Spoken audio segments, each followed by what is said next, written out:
Stay calm. You have heard that your entire life. You have heard it from parents, from teachers, from every survival guide ever written, from every emergency broadcast, from every first responder training program. It is the most repeated piece of advice in the history of crisis preparation. It is also, in the specific way most people understand and apply it, wrong. I want to be precise about what I mean by that, because the wrong version of this argument is, panic is fine, actually, and that is not what I am saying. Panic is not fine. Uncontrolled panic in a crisis is genuinely dangerous, and I am not here to rehabilitate it.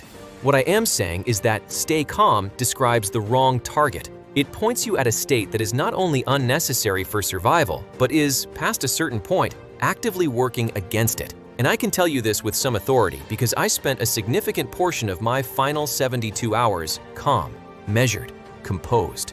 You can see how that worked out. Here is what the research actually says about the relationship between stress, arousal, and performance, and what you should be aiming for instead of calm.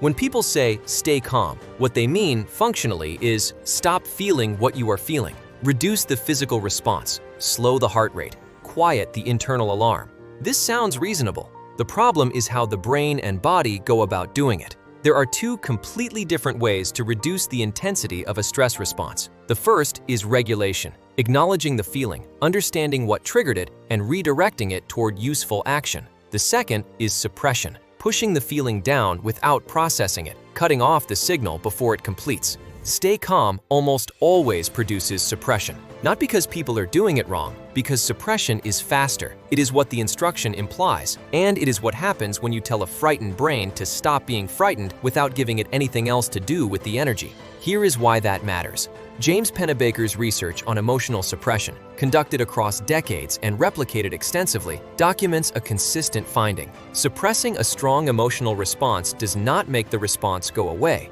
It diverts cognitive resources to maintain the suppression. Your brain is now doing two things: managing the original threat and actively holding down the alarm signal that was meant to help you manage it. You are paying a cognitive tax on your own stress response continuously for as long as the suppression holds. In a short, contained situation, this tax is manageable. In a sustained crisis, hours, days, the kind of situation where survival actually becomes a question, it is not. The suppression erodes. The resources it was consuming are no longer available for decisions, for threat assessment, for the things that actually keep you alive. And when suppression fails, it does not fail gradually. It fails all at once, which is what a breakdown looks like from the outside and what it feels like from the inside.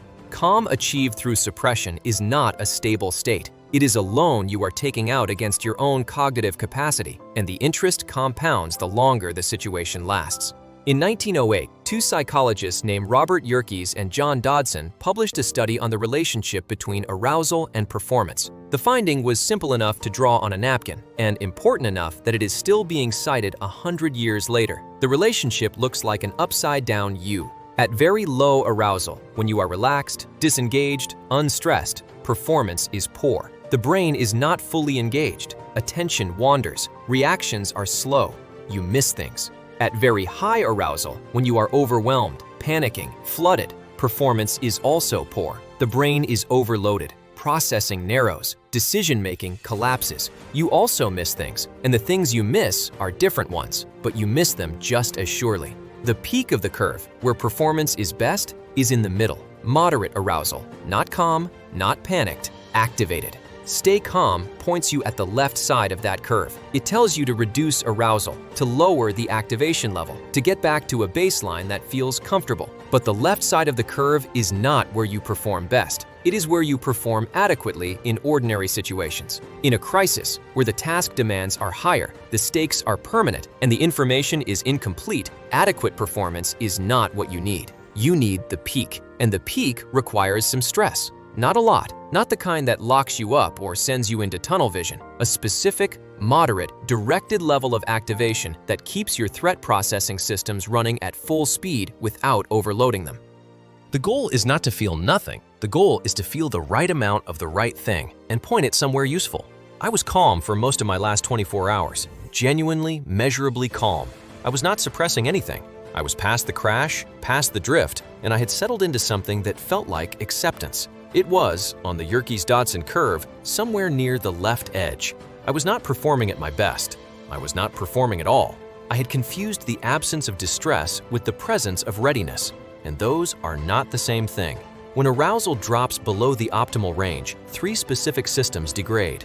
These are not abstract psychological concepts. They are things you need working in order to survive a real crisis. The first is threat detection.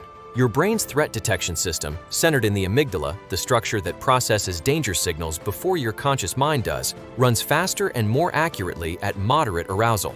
Joseph LeDoux's research on fear processing established that this system operates largely below conscious awareness, flagging potential dangers and sending the signal upward. At low arousal, the system is running slower. The flags arrive later, if they arrive at all. The person who is very calm in a dangerous environment is not necessarily safer because they feel less threatened. They may simply be detecting threats more slowly. The second is physical readiness. The stress response exists for a reason.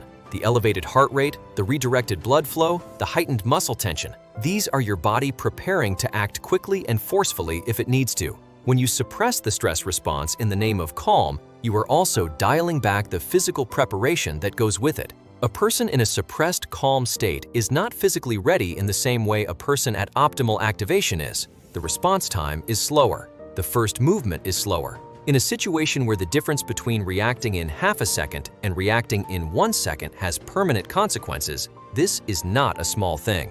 The third is the motivation to act at all. This one is the least obvious and the most dangerous. Stress, in moderate doses, is the thing that makes action feel urgent. It is the internal signal that says, "This matters, do something now." When that signal is suppressed, when the alarm has been turned down in the name of staying calm, the urgency goes with it. You still know intellectually that the situation requires action, but the felt sense of necessity is gone. And humans are not primarily intellectual creatures. We act on what we feel as much as what we know. John Leach's research on behavioral inactivity in survival situations, the phenomenon he calls the "why bother" state, documents case after case of people who had the information, the physical capacity, and the time to act, and simply didn't. Not because they had given up in any dramatic sense, because the internal urgency signal had been turned down far enough that action no longer felt necessary in the moment, even when it was. Calm, pushed past the optimal point, does not feel like paralysis. It feels like patience. That is the last thing most people realize before it is too late. The alternative to staying calm is not falling apart. I want to be very clear about that, because this is where the argument gets misread. The alternative to staying calm is controlled activation, the deliberate practice of keeping your stress response in the productive range rather than suppressing it or letting it run unchecked. The research on how to do this comes from several places, but the most practical version comes from performance psychology, specifically from the study of athletes, surgeons, soldiers, and first responders who need to perform at a high level in high-stakes situations consistently. The first tool is naming.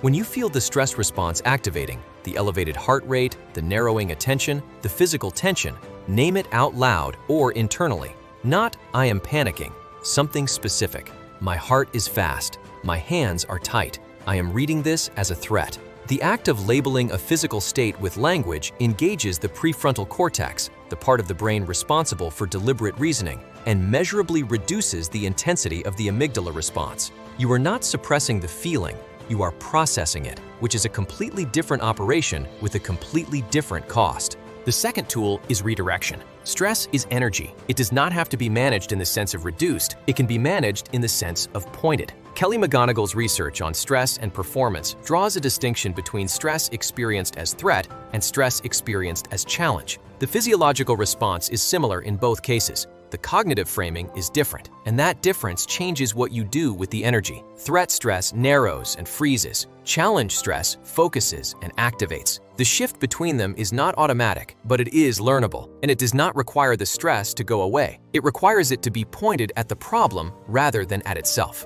The third tool is the simplest, and the one with the most research behind it: physical action. Small, deliberate, purposeful physical movement interrupts the suppression cycle and converts the arousal energy into something the body recognizes as productive. In a crisis, this means if you do not know what large thing to do a small thing. Check your supplies, move to a different position, drink water. The specific action matters less than the act of acting. Your body interprets deliberate physical movement as evidence that the threat is being responded to, which allows the stress response to function as designed, a motivator, rather than building into the kind of pressure that eventually breaks through suppression all at once.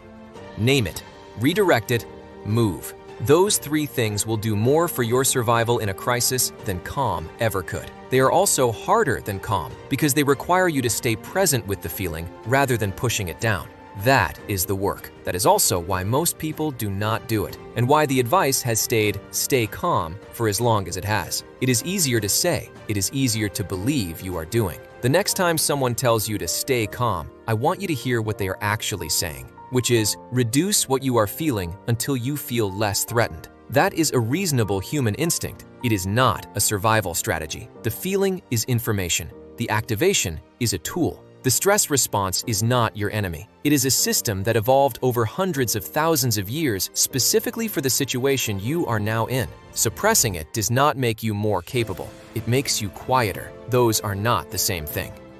The mind fails first, usually not because it panicked, usually because someone told it to be quiet and it listened.